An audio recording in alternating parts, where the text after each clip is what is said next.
A Scandal in Bohemia. 1. To Sherlock Holmes, she is always the woman. I've seldom heard him mention her under any other name. In his eyes, she eclipses and predominates the whole of her sex. It was not that he felt any emotion akin to love for Irene Adler. All emotions, and that one particularly, were abhorrent to his cold, precise, but admirably balanced mind. He was, I take it, the most perfect reasoning and observing machine that the world has seen. But as a lover, he would have placed himself in a false position. He never spoke of the softer passions, save with a jibe and a sneer. They were admirable things for the observer, excellent for drawing the veil from men's motives and actions. But for the trained reasoner to admit such intrusions into his own delicate and finely adjusted temperament was to introduce a distracting factor which might throw a doubt upon all his mental results. Grit in a sensitive instrument, or a crack in one of his own high-power lenses, would not be more disturbing than a strong emotion in a nature such as his. And yet, there was but one woman to him, and that woman was the late Irene Adler, of dubious and questionable memory. I had seen little of Holmes lately. My marriage had drifted us away from each other. My own complete happiness, and the home-centered interests which rise up around the man who first finds himself master of his own establishment, were sufficient to absorb all my attention, while Holmes, who loathed every form of society with his whole Bohemian soul, remained in our lodgings in Baker Street, buried among his old books and alternating from week to week between cocaine and ambition, the drowsiness of the drug, and the fierce energy of his own keen nature. He was still, as ever, deeply attracted by the study of crime, and occupied his immense faculties and extraordinary powers of observation in following out those clues and clearing up those mysteries which had been abandoned as hopeless by the official police.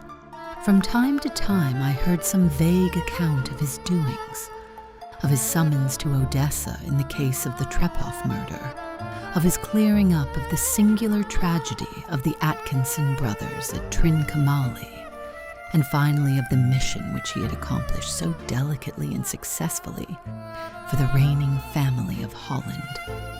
Beyond these signs of his activity, however, which I merely shared with all the readers of the daily press, I knew little of my former friend and companion. One night, it was on the 20th of March, 1888, I was returning from a journey to a patient, for I had now returned to civil practice, when my way led me through Baker Street. As I passed the well-remembered door, which must always be associated in my mind with my wooing and with the dark incidents of the study in scarlet, I was seized with a keen desire to see Holmes again, and to know how he was employing his extraordinary powers.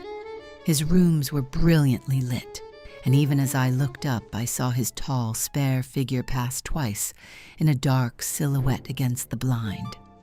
He was pacing the room swiftly, eagerly, with his head sunk upon his chest and his hands clasped behind him. To me, who knew his every mood and habit, his attitude and manner told their own story. He was at work again. He had risen out of his drug-created dreams and was hot upon the scent of some new problem. I rang the bell and was shown up to the chamber which had formerly been in part my own. His manner was not effusive. It seldom was, but he was glad, I think, to see me. With hardly a word spoken, but with a kindly eye, he waved me to an armchair, threw across his case of cigars, and indicated a spirit case and a gasogene in the corner. Then he stood before the fire and looked me over in his singular introspective fashion. "Wedlock suits you," he remarked. "I think, Watson, that you have put on 7.5 pounds since I saw you." 7? I answered. Indeed, I should have thought a little more. Just a trifle more, I fancy, Watson. And in practice again, I observe. You did not tell me that you intended to go into harness. Then, how do you know? I see it. I deduce it. How do I know that you have been getting yourself very wet lately, and that you have a most clumsy and careless servant girl? My dear Holmes, said I, this is too much. You would certainly have been burned had you lived a few centuries ago. It is true that I had a country walk on Thursday and came home in a dreadful mess. But as I have changed my clothes, I can't imagine how you deduce it. As to Mary Jane, she is incorrigible, and my wife has given her notice. But there, again, I fail to see how you work it out. He chuckled to himself and rubbed his long, nervous hands together. It is simplicity itself, said he. My eyes tell me that on the inside of your left shoe, just where the firelight strikes it, the leather is scored by 6 almost parallel cuts. Obviously, they have been caused by someone who has very carelessly scraped round the edges of the sole in order to remove crusted mud from it. Hence, you see, my double deduction that you had been out in vile weather, and that you had a particularly malignant boot-slitting specimen of the London slavey.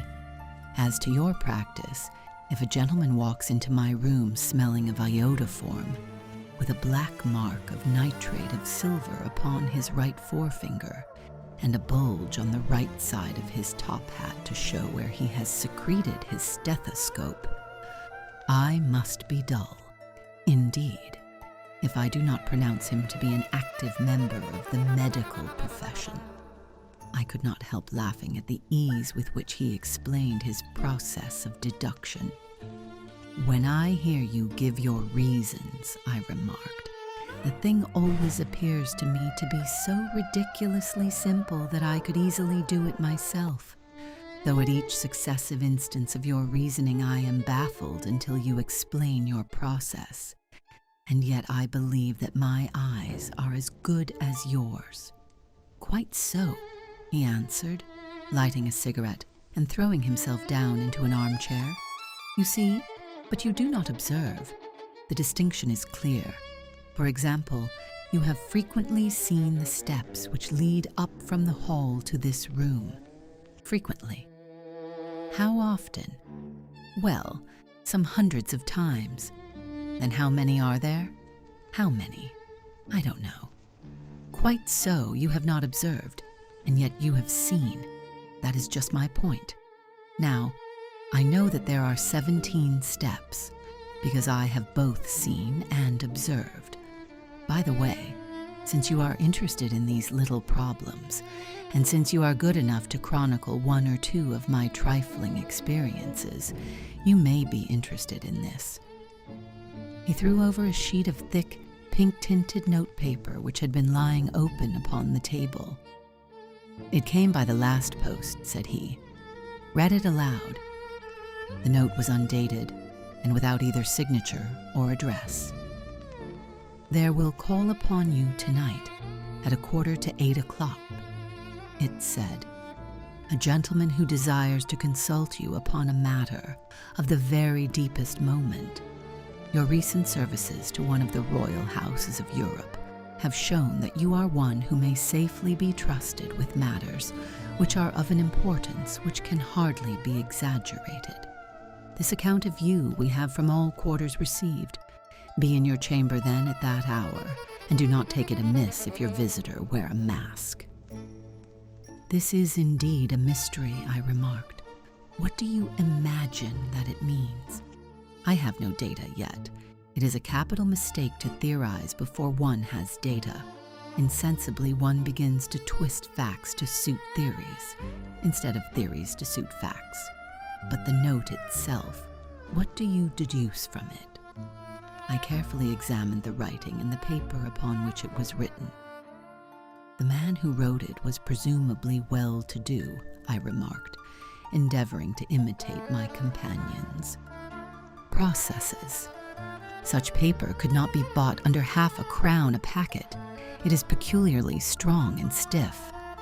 "Peculiar, that is the very word," said Holmes. "It is not an English paper at all. Hold it up to the light." I did so, and saw a large E with a small g, a P, and a large G with a small T woven into the texture of the paper. "What do you make of that?" asked Holmes. "The name of the maker, no doubt, or his monogram, rather." "Not at all. The G with the small T stands for Gesellschaft, which is the German for company. It is a customary contraction like our quo. P, of course, stands for papier. Now for the edgy. Let us glance at our Continental Gazetter." He took down a heavy brown volume from his shelves. Eglonitz.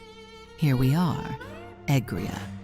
It is in a German-speaking country, in Bohemia, not far from Carlsbad, remarkable as being the scene of the death of Wallenstein, and for its numerous glass factories and paper mills. Ha, my boy, what do you make of that?" His eyes sparkled, and he sent up a great blue triumphant cloud from his cigarette. "The paper was made in Bohemia," I said. "Precisely. And the man who wrote the note is a German. Do you note the peculiar construction of the sentence? 'This account of you we have from all quarters received.' A Frenchman or Russian could not have written that. It is the German who is so uncourteous to his verbs. It only remains, therefore, to discover what is wanted by this German who writes upon Bohemian paper and prefers wearing a mask too, showing his face. And here he comes, if I am not mistaken, to resolve all our doubts." As he spoke, there was the sharp sound of horses' hoofs and grating wheels against the curb, followed by a sharp pull at the bell. Holmes whistled. "A pair by the sound," said he. "Yes," he continued, glancing out of the window. "A nice little brougham and a pair of beauties, 150 guineas apiece. There's money in this case, Watson, if there is nothing else. I think that I had better go, Holmes." "Not a bit, Doctor. Stay where you are. I am lost without my Boswell, and this promises to be interesting. It would be a pity to miss it. But your client, never mind him. I may want your help, and so may he. Here he comes. Sit down in that armchair, Doctor, and give us your best attention." A slow and heavy step, which had been heard upon the stairs and in the passage, paused immediately outside the door. Then there was a loud and authoritative tap. "Come in," said Holmes. A man entered who could hardly have been less than 6 feet, 6 inches in height, with the chest and limbs of a Hercules. His dress was rich with a richness which would, in England, be looked upon as akin to bad taste.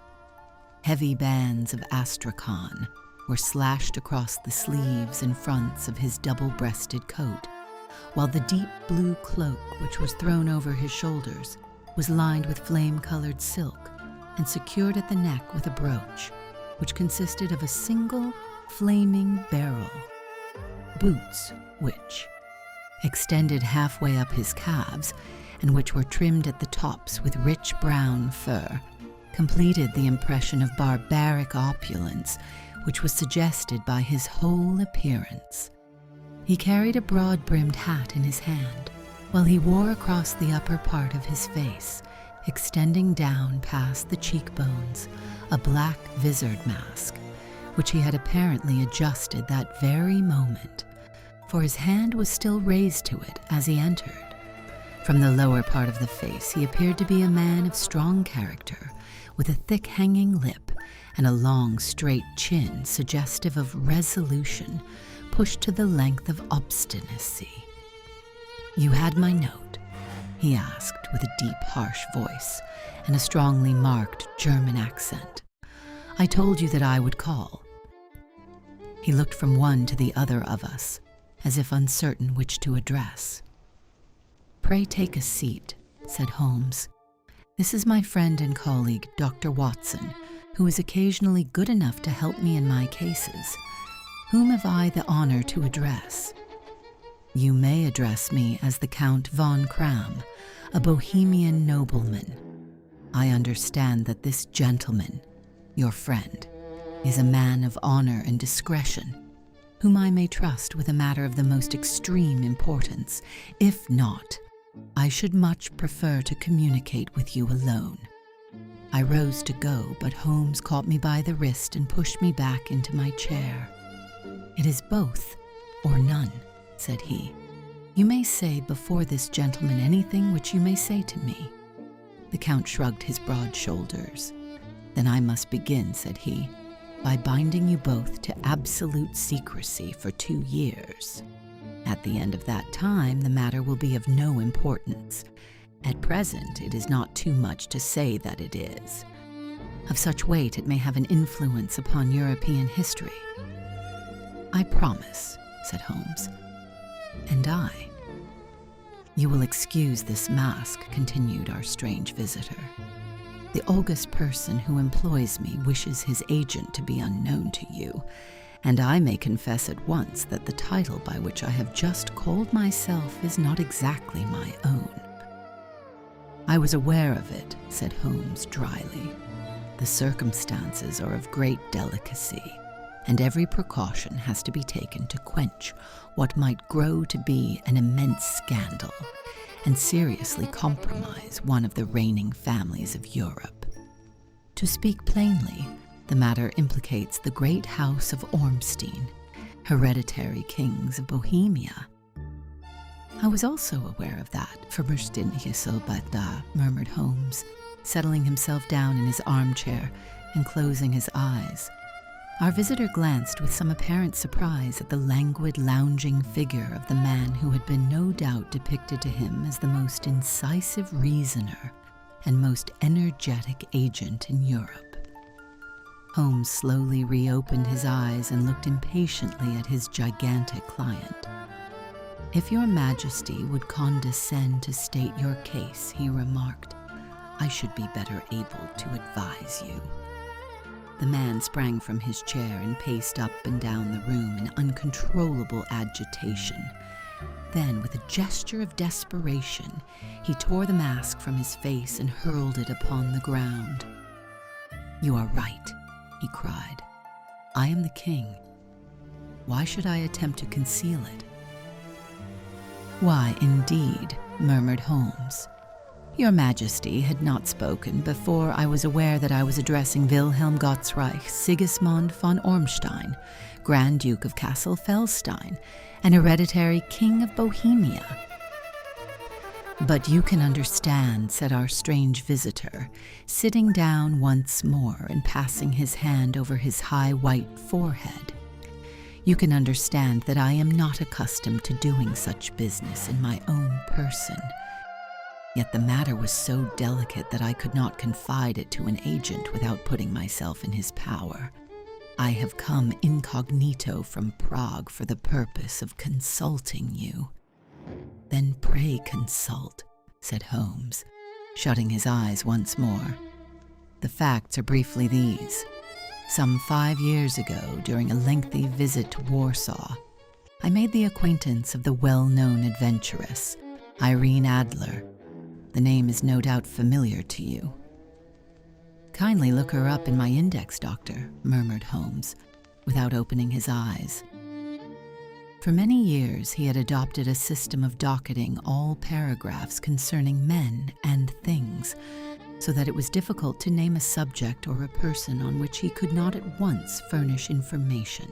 In this case, I found her biography sandwiched in between that of a Hebrew rabbi and that of a staff commander who had written a monograph upon the deep-sea fishes.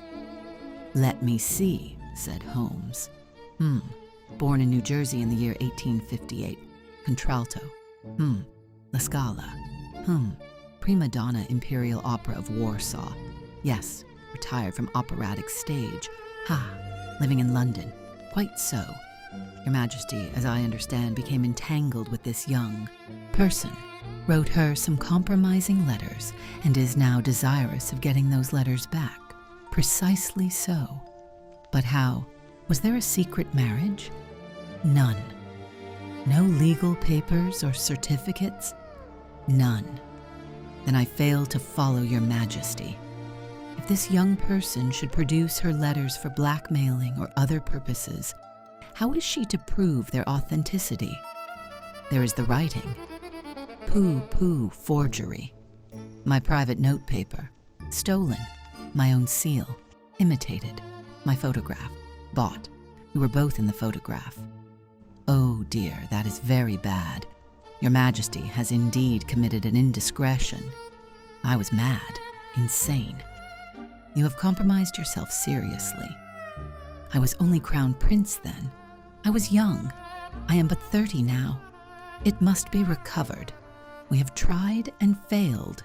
Your Majesty must pay. It must be bought. She will not sell. Stolen, then. 5 attempts have been made. Twice burglars in my pay ransacked her house. Once we diverted her luggage when she traveled. Twice she has been waylaid.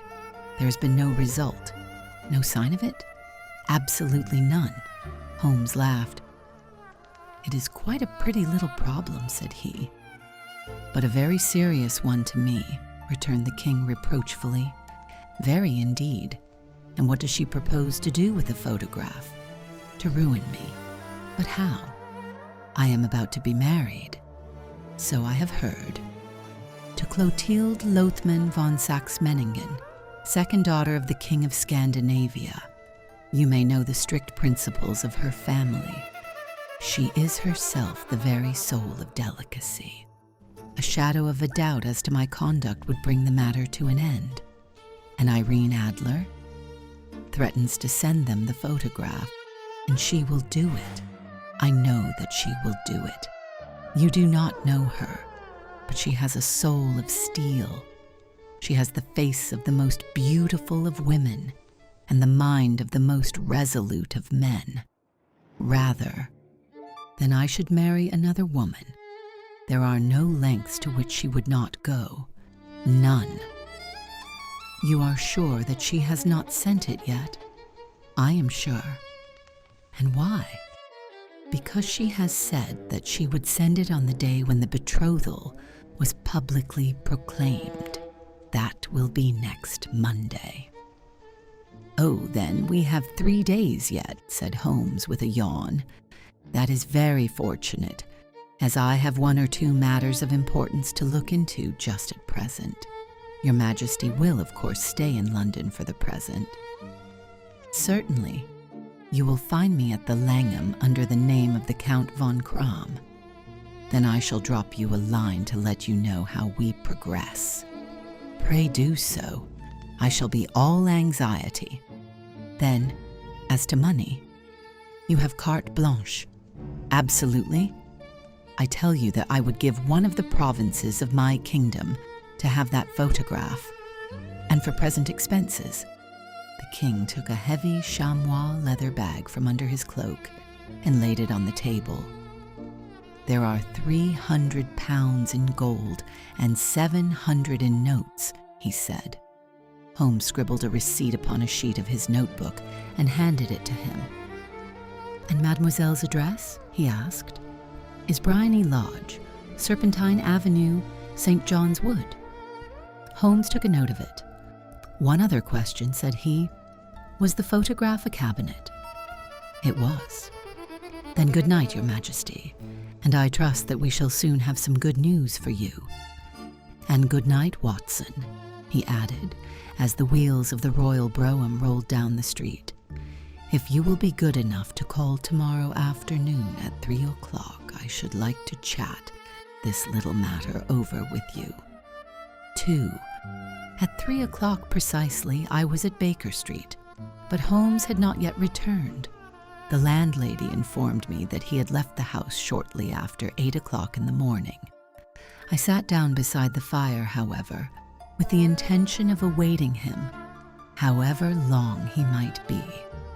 I was already deeply interested in his inquiry, for though it was surrounded by none of the grim and strange features which were associated with the 2 crimes which I have already recorded, still, the nature of the case and the exalted station of his client gave it a character of its own. Indeed, apart from the nature of the investigation which my friend had on hand, there was something in his masterly grasp of a situation and his keen, incisive reasoning which made it a pleasure to me to study his system of work and to follow the quick, subtle methods by which he disentangled the most inextricable mysteries. So accustomed was I to his invariable success that the very possibility of his failing had ceased to enter into my head. It was close upon 4 before the door opened, and a drunken-looking groom, ill-kempt and side-whiskered, with an inflamed face and disreputable clothes, walked into the room. Accustomed as I was to my friend's amazing powers in the use of disguises, I had to look 3 times before I was certain that it was indeed he. With a nod, he vanished into the bedroom, whence he emerged in 5 minutes, tweed-suited and respectable, as of old. Putting his hands into his pockets, he stretched out his legs in front of the fire and laughed heartily for some minutes. "Well, really," he cried, and then he choked and laughed again until he was obliged to lie back, limp and helpless, in the chair. "What is it? It's quite too funny.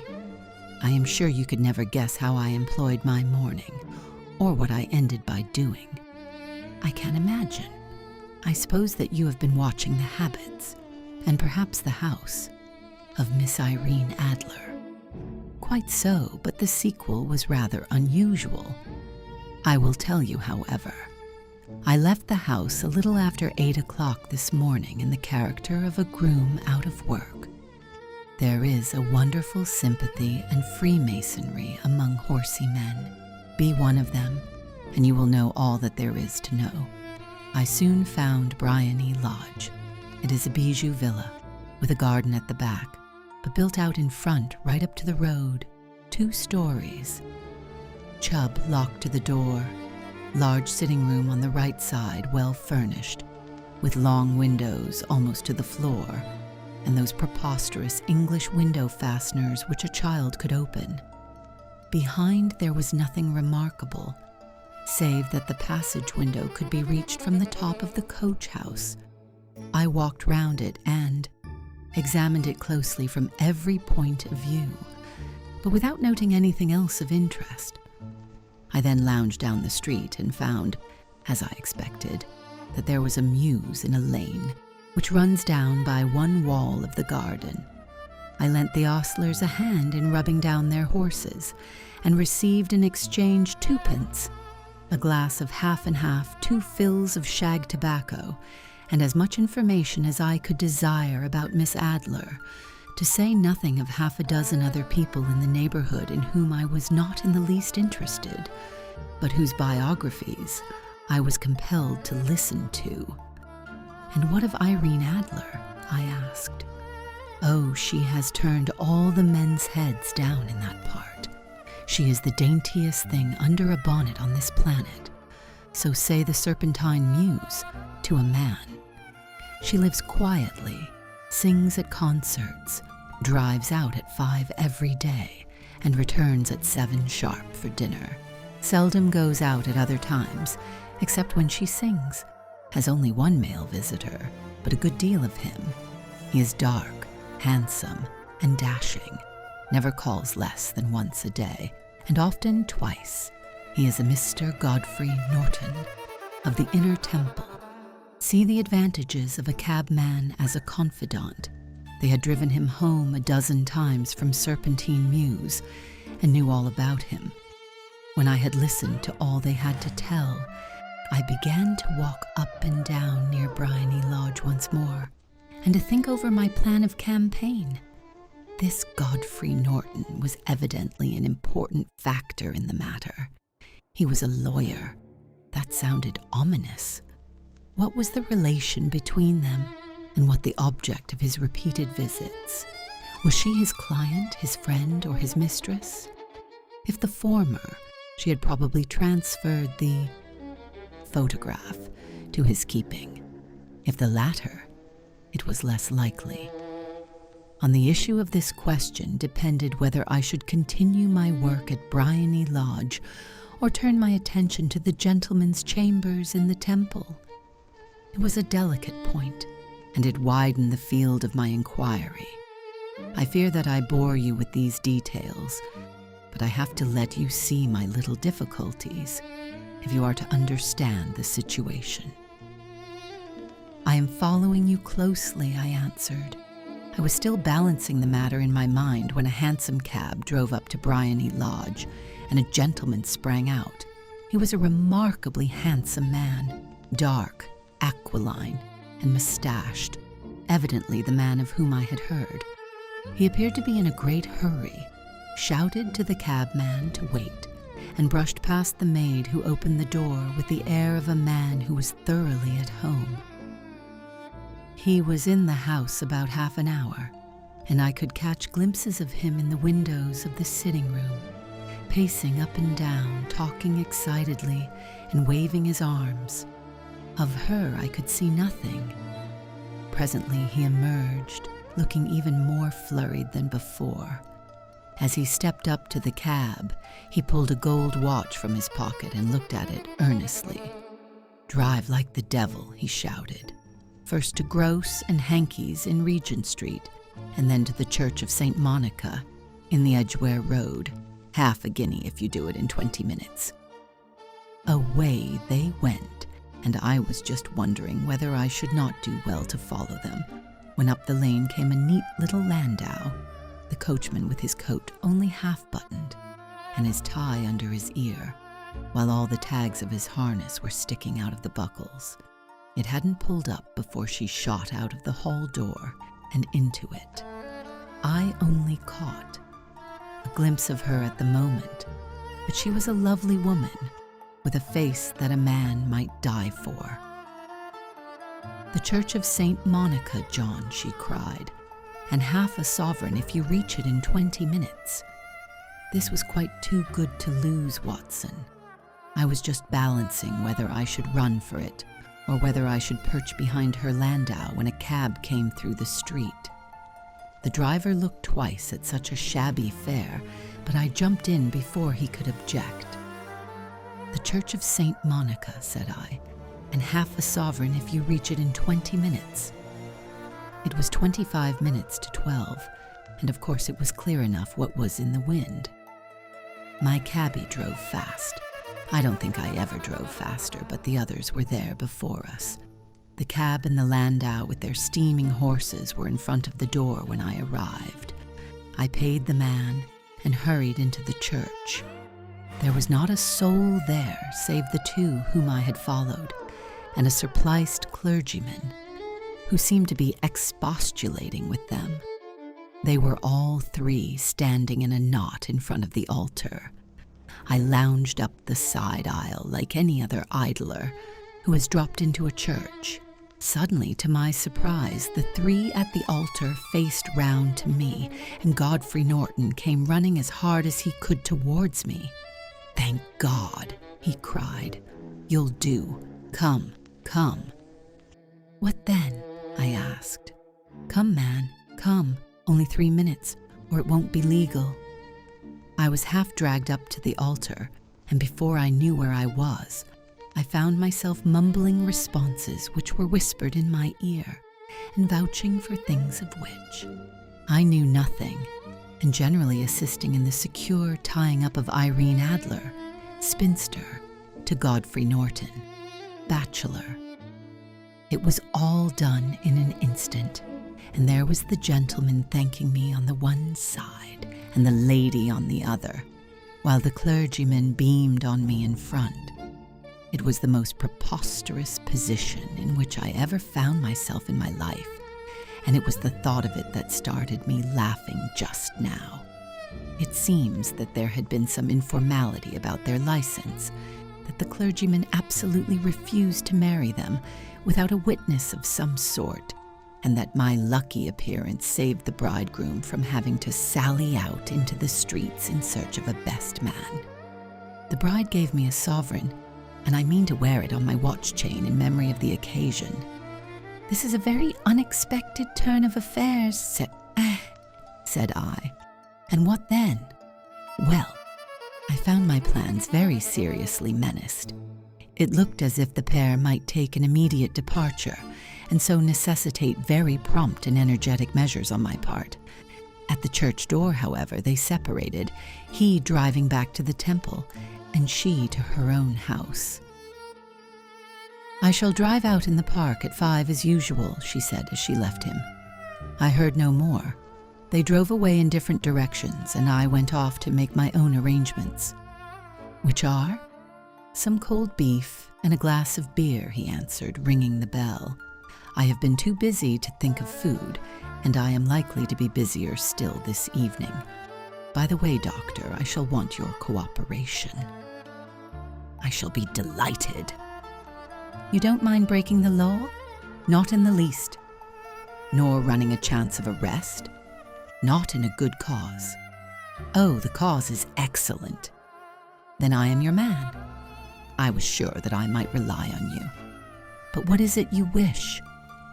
"When Mrs. Turner has brought in the tray, I will make it clear to you. Now," he said, as he turned hungrily on the simple fare that our landlady had provided, "I must discuss it while I eat, for I have not much time. It is nearly 5 now. In 2 hours we must be on the scene of action. Miss Irene, or Madame rather, returns from her drive at 7. We must be at Bryony Lodge to meet her." "And what then?" "You must leave that to me. I have already arranged what is to occur. There is only one point on which I must insist. You must not interfere, come what may. You understand? I am to be neutral, to do nothing whatever. There will probably be some small unpleasantness. Do not join in it. It will end in my being conveyed into the house. 4 or 5 minutes afterwards, the sitting-room window will open. You are to station yourself close to that open window. Yes, you are to watch me, for I will be visible to you. Yes. And when I raise my hand, so you will throw into the room what I give you to throw, and will at the same time raise the cry of fire. You quite follow me?" "Entirely. It is nothing very formidable," he said, taking a long cigar-shaped roll from his pocket. "It is an ordinary plumber's smoke rocket, fitted with a cap at either end to make it self-lighting. Your task is confined to that. When you raise your cry of fire, it will be taken up by quite a number of people. You may then walk to the end of the street, and I will rejoin you in 10 minutes. I hope that I have made myself clear. I am to remain neutral, to get near the window, to watch you, and at the signal, to throw in this object, then to raise the cry of fire, and to wait you at the corner of the street." "Precisely." "Then you may entirely rely on me." "That is excellent.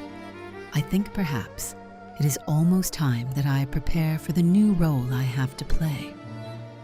He disappeared into his bedroom and returned in a few minutes in the character of an amiable and simple-minded nonconformist clergyman.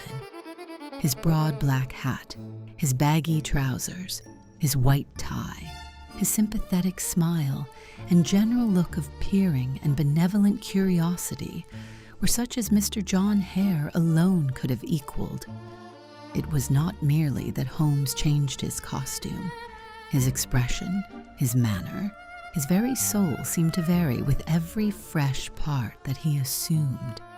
The stage lost a fine actor, even as science lost an acute reasoner, when he became a specialist in crime.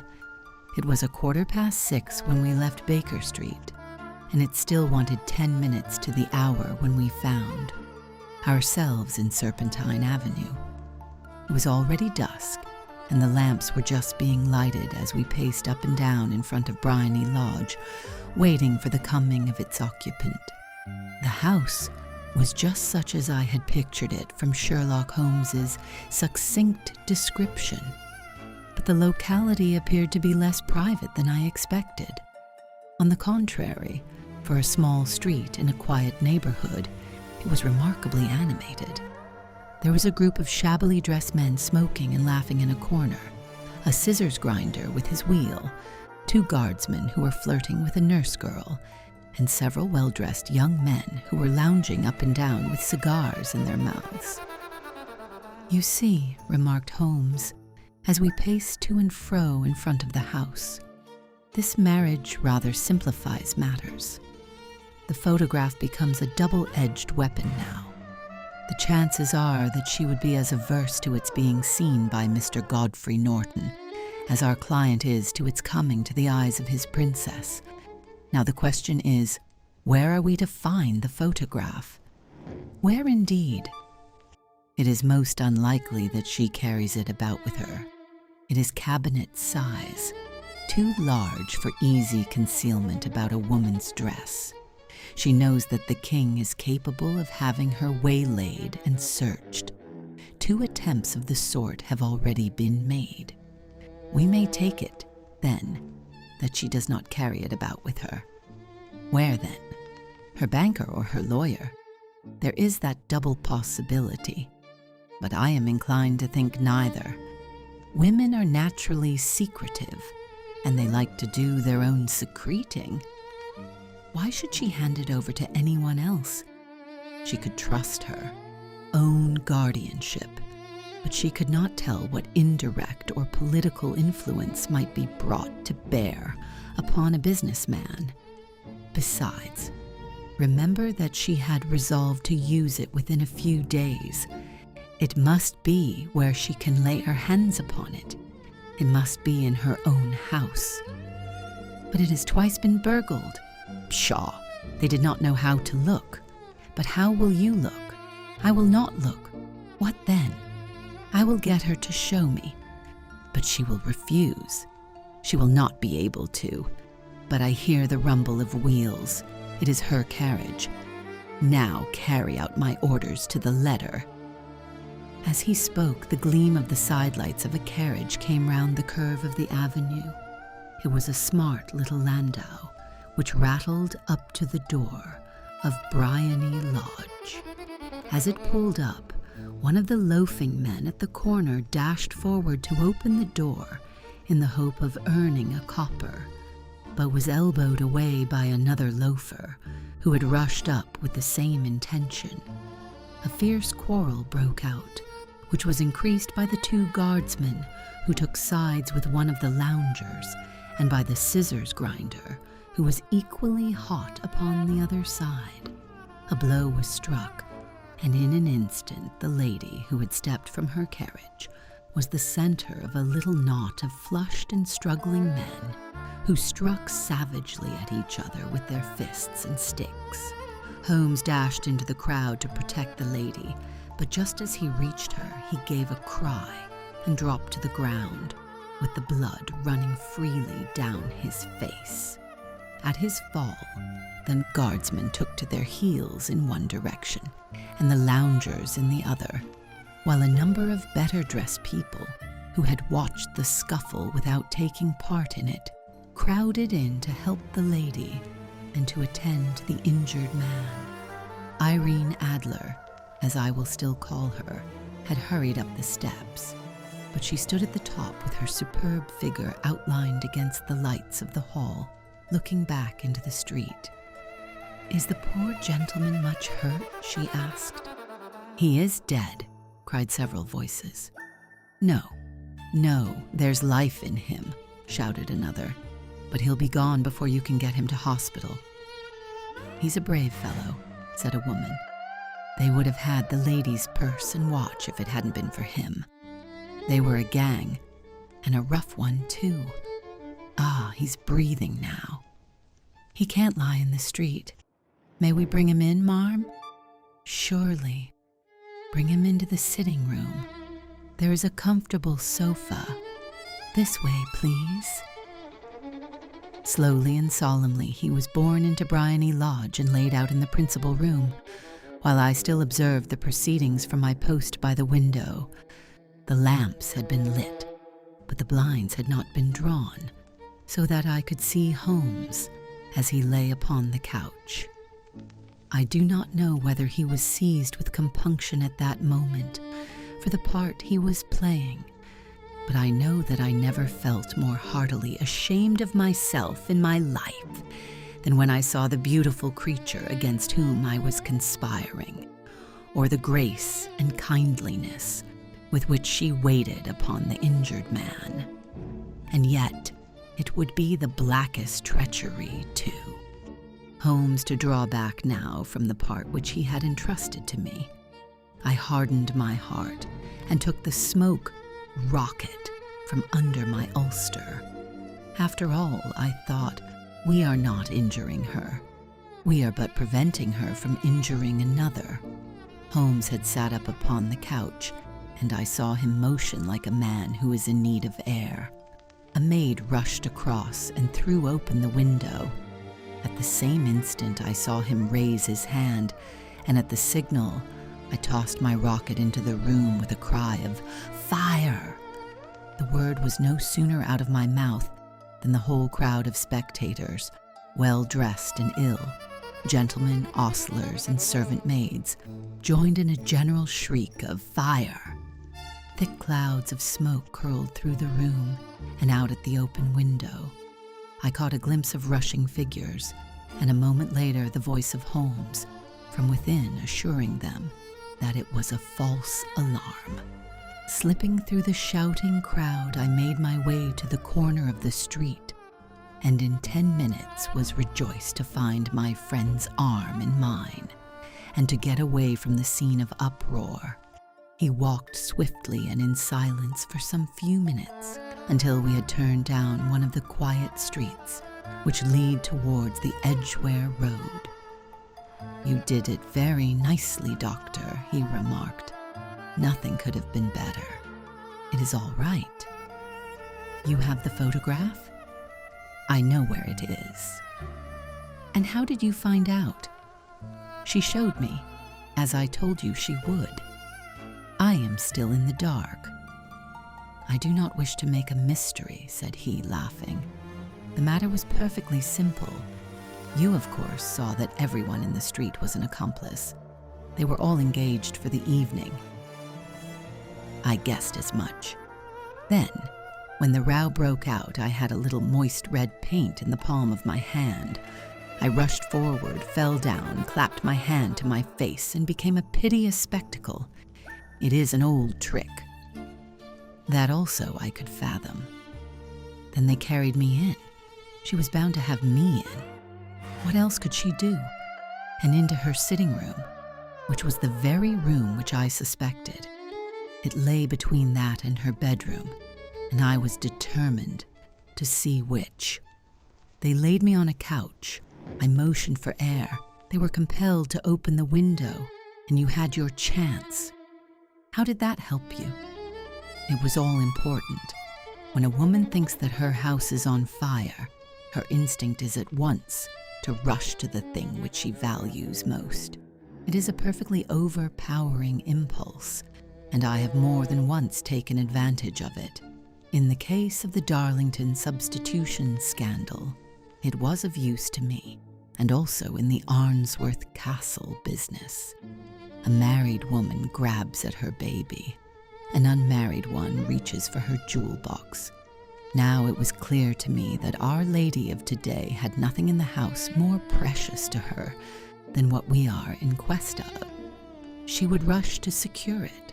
The alarm of fire was admirably done. The smoke and shouting were enough to shake nerves of steel. She responded beautifully. The photograph is in a recess behind a sliding panel just above. The right bell pull. She was there in an instant, and I caught a glimpse of it as she half drew it out. When I cried out that it was a false alarm, she replaced it, glanced at the rocket, rushed from the room, and I have not seen her since. I rose and, making my excuses, escaped from the house. I hesitated whether to attempt to secure the photograph at once, but the coachman had come in, and as he was watching me narrowly, it seemed safer to wait. A little over, "Precipitance may ruin all." "And now?" I asked. "Our quest is practically finished. I shall call with the king tomorrow, and with you if you care to come with us. We will be shown into the sitting room to wait for the lady, but it is probable that when she comes she may find neither us nor the photograph. It might be a satisfaction to His Majesty to regain it with his own hands. And when will you call?" "At 8 in the morning. She will not be up, so that we shall have a clear field. Besides, we must be prompt, for this marriage may mean a complete change in her life and habits. I must wire to the king without delay." We had reached Baker Street and had stopped at the door. He was searching his pockets for the key when someone passing said, "Good night, Mr. Sherlock Holmes." There were several people on the pavement at the time, but the greeting appeared to come from a slim youth in an ulster who had hurried by. "I've heard that voice before," said Holmes, staring down the dimly lit street. "Now I wonder who the deuce that could have been." 3. I slept at Baker Street that night, and we were engaged upon our toast and coffee in the morning when the King of Bohemia rushed into the room. "You have really got it," he cried, grasping Sherlock Holmes by either shoulder and looking eagerly into his face. "Not yet. But you have hopes." "I have hopes." "Then come. I am all impatience to be gone." "We must have a cab." "No, my brougham is waiting." "Then that will simplify matters." We descended and started off once more for Briony Lodge. "Irene Adler is married," remarked Holmes. "Married? When?" "Yesterday." "But to whom?" "To an English lawyer named Norton." "But she could not love him." "I'm in hopes that she does." "And why in hopes?" "Because it would spare your Majesty all fear of future annoyance. If the lady loves her husband, she does not love your Majesty. If she does not love your Majesty, there is no reason why she should interfere with your Majesty's plan. It is true, and yet, well, I wish she had been of my own station. What a queen she would have made." He relapsed into a moody silence, which was not broken until we drew up in Serpentine Avenue. The door of Briony Lodge was open, and an elderly woman stood upon the steps. She watched us with a sardonic eye as we stepped from the brougham. "Mr. Sherlock Holmes, I believe," said she. "I am Mr. Holmes," answered my companion, looking at her with a questioning and rather startled gaze. "Indeed, my mistress told me that you were likely to call. She left this morning with her husband by the 5:15 train from Charing Cross for the Continent." "What?" Sherlock Holmes staggered back, white with chagrin and surprise. "Do you mean that she has left England, never to return?" "And the papers?" asked the king hoarsely.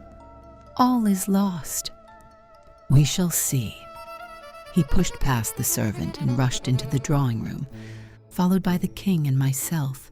The furniture was scattered about in every direction, with dismantled shelves and open drawers, as if the lady had hurriedly ransacked them before her flight. Holmes rushed at the bell pull, tore back a small sliding shutter, and plunging in his hand, pulled out a photograph and a letter. The photograph was of Irene Adler herself in evening dress. The letter was superscribed to Sherlock Holmes, Esquire, to be left till called for. My friend tore it open, and we all three read it together. It was dated at midnight of the preceding night and ran in this way: "My dear Mr. Sherlock Holmes, you really did it very well. You took me in completely. Until after the alarm of fire, I had not a suspicion. But then when I found how I had betrayed myself, I began to think. I had been warned against you months ago. I had been told that if the king employed an agent, it would certainly be you. And your address had been given me. Yet with all this, you made me reveal what you wanted to know. Even after I became suspicious, I found it hard to think evil of such a dear, kind old clergyman. But you know, I have been trained as an actress myself. Male costume is nothing new to me. I often take advantage of the freedom which it gives. I sent John, the coachman, to watch you, ran upstairs, got into my walking clothes, as I call them, and came down just as you departed. Well, I followed you to your door, and so made sure that I was really an object of interest to the celebrated Mr. Sherlock Holmes. Then I, rather imprudently, wished you good night, and started for the temple to see my husband. We both thought the best resource was flight when pursued by so formidable an antagonist, so you will find the nest empty when you call to morrow. As to the photograph, your client may rest in peace. I love and am loved by a better man than he. The king may do what he will without hindrance from one whom he has cruelly wronged. I keep it only to safeguard myself and to preserve a weapon which will always secure me from any steps which he might take in the future. I leave a photograph which he might care to possess, and I remain, dear Mr. Sherlock Holmes, very truly yours, Irene Norton, née Adler. What a woman! Oh, what a woman! Hein, cried the King of Bohemia, when we had all three read this epistle. Did I not tell you how quick and resolute she was? Would she not have made an admirable queen? Is it not a pity that she was not on my level? From what I have seen of the lady, she seems, indeed, to be on a very different level to your Majesty, said Holmes coldly. I am sorry that I have not been able to bring your Majesty's business to a more successful conclusion. On the contrary, my dear sir, cried the king, nothing could be more successful. I know that her word is inviolate. The photograph is now as safe as if it were in the fire. I am glad to hear your Majesty say so. I am immensely indebted to you. Pray tell me in what way I can reward you. This ring. He slipped an emerald snake ring from his finger and held it out upon the palm of his hand. Your Majesty has something which I should value even more highly, said Holmes. You have but to name it. This photograph! The king stared at him in amazement. Irene's photograph, he cried. Certainly, if you wish it. I thank your Majesty. Then there is no more to be done in the matter. I have the honor to wish you a very good morning. He bowed, and turning away without observing the hand which the king had stretched out to him, he set off in my company for his chambers. And that was how a great scandal threatened to affect the kingdom of Bohemia, and how the best plans of Mr. Sherlock Holmes were beaten by a woman's wit. He used to make merry over the cleverness of women, but I have not heard him do it of late. And when he speaks of Irene Adler, or when he refers to her photograph, it is always under the honorable title of the woman.